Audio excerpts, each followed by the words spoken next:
मुलांनो, रसायनशास्त्र हा विषय आपल्या दैनंदिन जीवनाशी खूप निगडित आहे.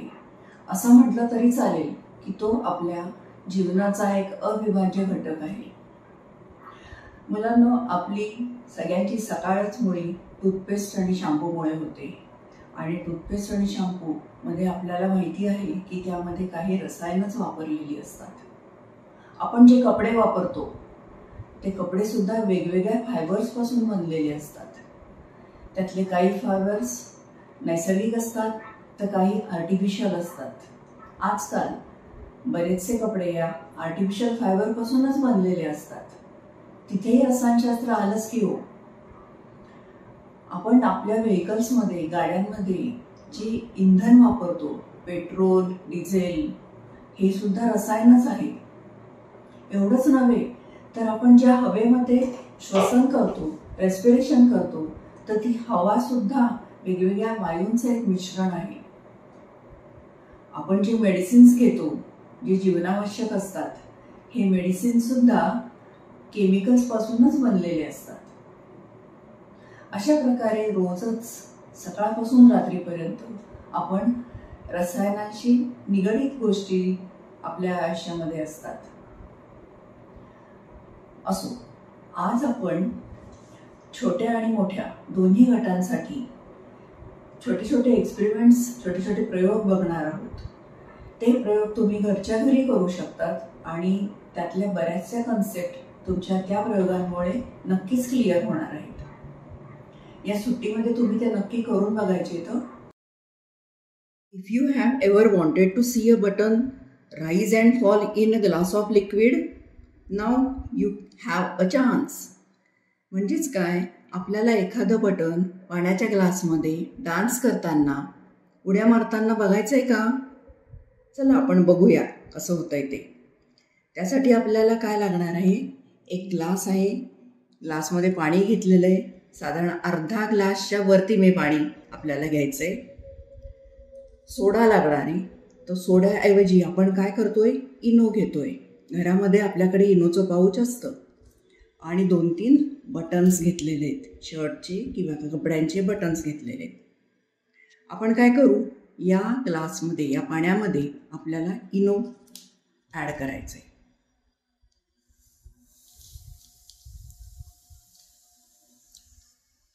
आता याच्यामध्ये आपण हे बटन्स टाकूया.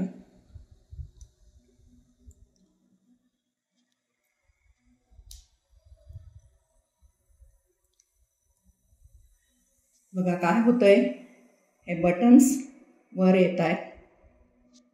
त्याला जर टॅप केलं ते बटन खाली जात आहे. टॅप केलंय, बघा परत थोड्या वेळाने हे बटन वर येणार आहे. आता हे असं का होतं? आपण या पाण्यामध्ये सोडा टाकलेला आहे, इनो टाकलेला आहे. इनोमुळे काय होतं, या ठिकाणी कार्बन डायऑक्साईडचे बबल्स तयार होतात. And these bubbles give a fizz to this soda. सोड्याचा जे फसफसणं असतं ते या कार्बन डायऑक्साईडच्या बबल्समुळे होतं.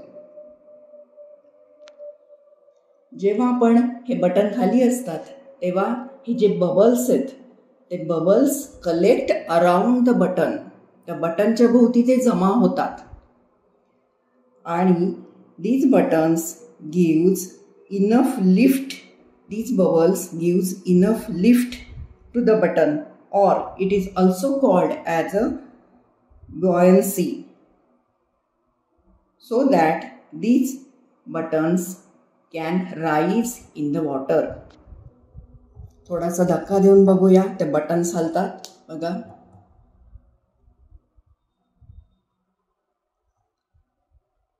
Therefore, these buttons can rise and fall in this water.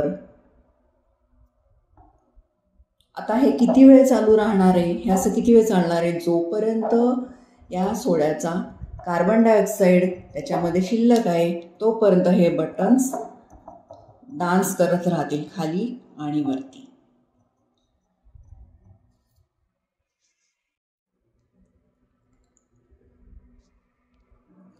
तुम्ही एका वेळेला जास्त बटन्स पण ह्याच्यामध्ये टाकू शकतात, ॲड करू शकतात. And these buttons keep dancing in this water.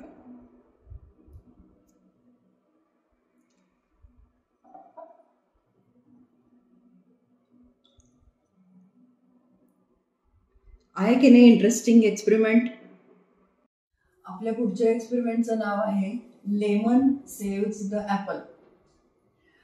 बऱ्याचदा तुमची आई तुमच्या टिफिनमध्ये शॉर्ट रिसेससाठी फ्रूट्स देते आणि त्याच्यामध्ये ॲपल पण असतं.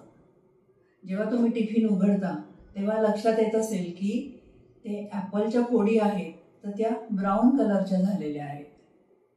का बरं होतं असं? आईने सकाळी ॲपल चिरलेलं असतं आणि ते तुमच्या टिफिनमध्ये गेलेलं असतं आणि मध्ये 2-3 तासाचा वेळ गेलेला असतो आणि तेवढ्या वेळामध्ये त्या ॲपलच्या फोडीचं कव्हरिंग ब्राऊन होतं. जेव्हा आपण ॲपल कट करतो काही वेळानंतर ॲपलच्या फ्रूटमधले जे केमिकल्स असतात ते हवेच्या संपर्कात येतात आणि हवेमध्ये ऑक्सिजन असतो. जेव्हा त्याची रिॲक्शन ऑक्सिजन बरोबर होते त्या रिॲक्शनला काय म्हणतात? ऑक्सिडेशन. त्यामुळे ॲपलमधल्या ज्या केमिकल्सची ऑक्सिडेशन ज्या वेळेला होतं तेव्हा एक ब्राऊन कलरचा पदार्थ तयार होतो आणि त्याचं कव्हरिंग त्या ॲपलच्या भोवती होतं. ॲक्च्युली तुम्ही या फोडी जेव्हा ब्राऊन कलरची फोड जरी खाल्ली तरी ती खराब लागत नाही किंवा ते खराब झालेलं पण नसतं, कारण ही नॅचरल प्रोसेस आहे. पण आपल्याला पाहिजे तर आपण हे ब्राऊन होणं थांबवू पण शकतो. कसं करणार बरं? तर त्याला एक छोटासा उपाय आहे. लिंबाची फोड असते ना, तर त्याचा रस काढायचा आणि तो या ॲपलवरती लावायचा.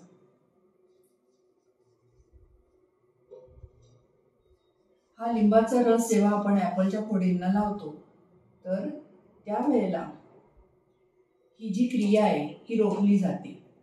ही क्रिया होत नाही ऑक्सिडेशनची. का? तर लिंबामध्ये व्हिटॅमिन सी असतं, ॲस्कॉर्बिक ॲसिड आणि सायट्रिक ॲसिड.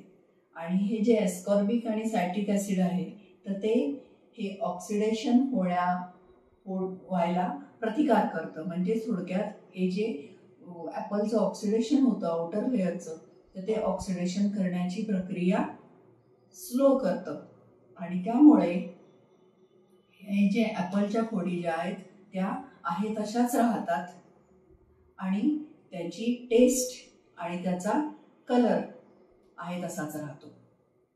आहे की नाही गंमत? आता पुढच्या वेळेपासून ॲपल जेव्हा टिफिनमध्ये न्यायचं आहे किंवा आपल्याला चिरून काही वेळासाठी ठेवायचं तर त्याच्यावरती you have to squeeze the lemon juice.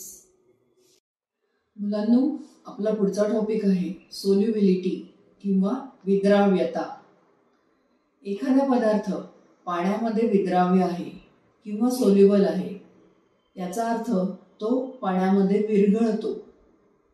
आता हे बघा, उन्हाळ्याच्या दिवसामध्ये आपण सरबत करतो तर त्यावेळेला आपण काय करतो की लिंबू टाकतो, मीठ टाकतो आणि बारीक केलेली साखर त्याच्यामध्ये टाकावी लागते. आई कुठली साखर देते तुम्हाला सरबत करायला? पिठी साखर.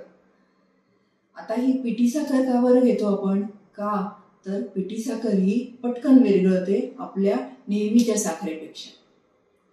आणि अजून एक प्रकार असतो साखरेचा, जाड साखर. हे बघा, खडी साखर.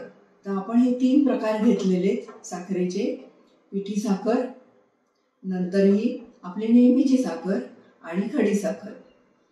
तर आपल्याला बघायचंय आता या 3 पैकी कुठली साखर पटकन विरघळते. आपण सगळ्यात आधी पिठी साखर घेऊया. त्याच्यामध्ये पाणी घेऊ. 3ही वेळेला आपल्याला सारख्याच लेवलचं पाणी घ्यायचंय. आपण हाफ टेस्ट ट्यूब पाणी घेतलंय. आता इथं टेस्ट ट्यूबच्या ऐवजी तुम्ही छोटासा ग्लास पण यूज करू शकतात.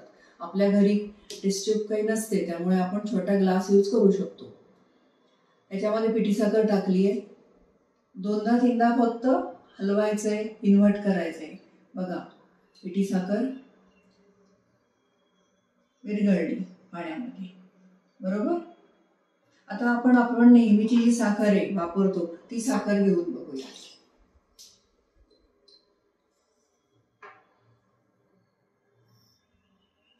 आणि तेवढंच पाणी घेऊ.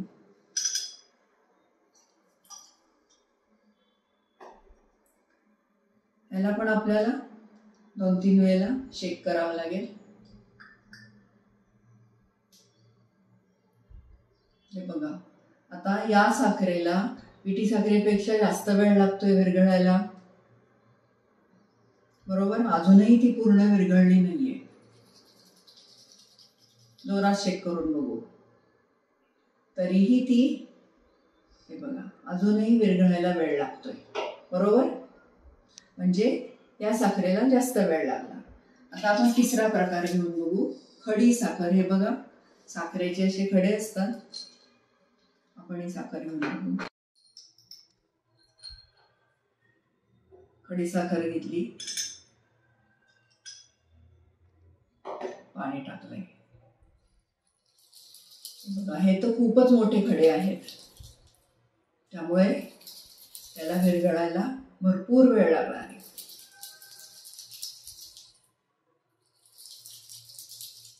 अजूनही नाही.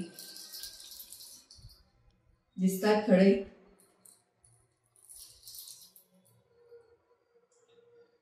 आता याच्यावरून हे बघा, अजूनही ती विरघळली. आपल्या काय लक्षात आलं की ही जी अगदी बारीक पिठी साखर होती तिचे पार्टिकल्स, त्याचे क्रिस्टल्स खूप बारीक होते. त्याच्यापेक्षा ही आपली नेहमीची साखर, तिचे क्रिस्टल्स थोडे मोठे आहेत आणि हे खूपच मोठे खडे आहेत.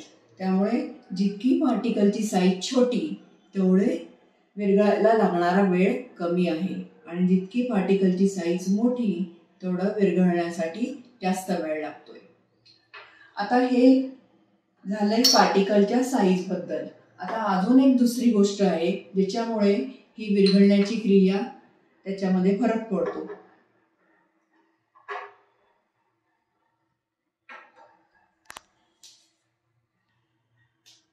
आता मी 2 प्रकारचे मीठ घेतले. आपलं टेबल सॉल्ट ते मीठ घेतलेलं आहे आणि खडे मीठ घेतलंय. आता मगाशी ज्या पद्धतीने आपण साखरेचं केलं त्याच पद्धतीने आपण या मिठाचा पण प्रयोग करून बघू शकतो. हे जे मीठ, बारीक मीठ आहे, टेबल सॉल्ट, हे बघा पटकन विरघळेल. हे पटकन विरघळेल. आणि आपण दुसऱ्या टेस्ट ट्यूब मध्ये हे खडे मीठ घेतले.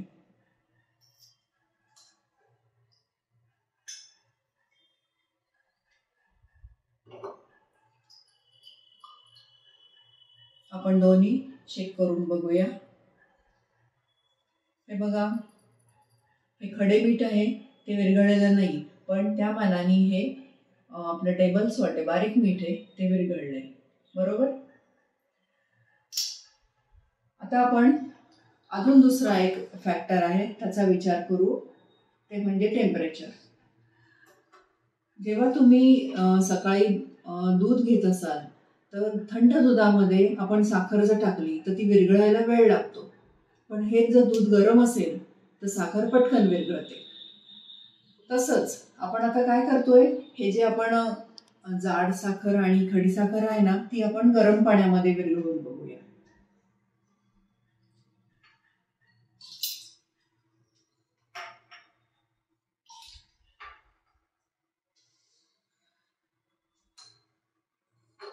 आपण एका टेस्ट ट्यूब मध्ये ही साखर घेतली आहे. दोन्ही मध्ये आपण आपली नेहमीची साखर घेऊ. एका ह्याच्यात गार पाणी टाकूया, एका टेस्ट ट्यूब मध्ये गरम पाणी टाकूया. हे गार पाणी आहे टाकलंय, आणि आता आपण गरम पाणी घेऊया.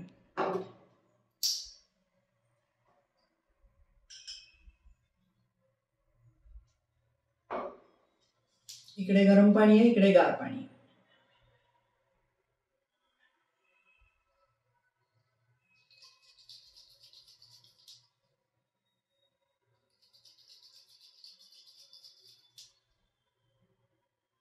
बघा, गरम पाण्यातली साखर जास्त लवकर विरघळली आहे, थोडी शिल्लक राहिली.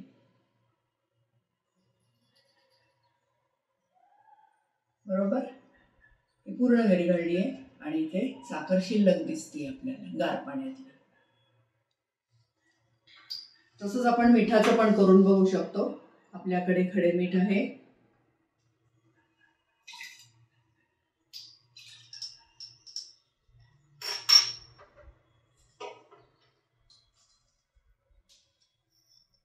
त्याच्यामध्ये गार पाणी टाकलंय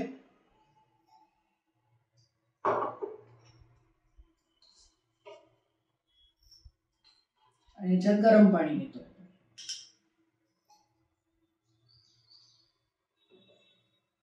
उजव्या हातात गरम आहे, इकडे गार आहे.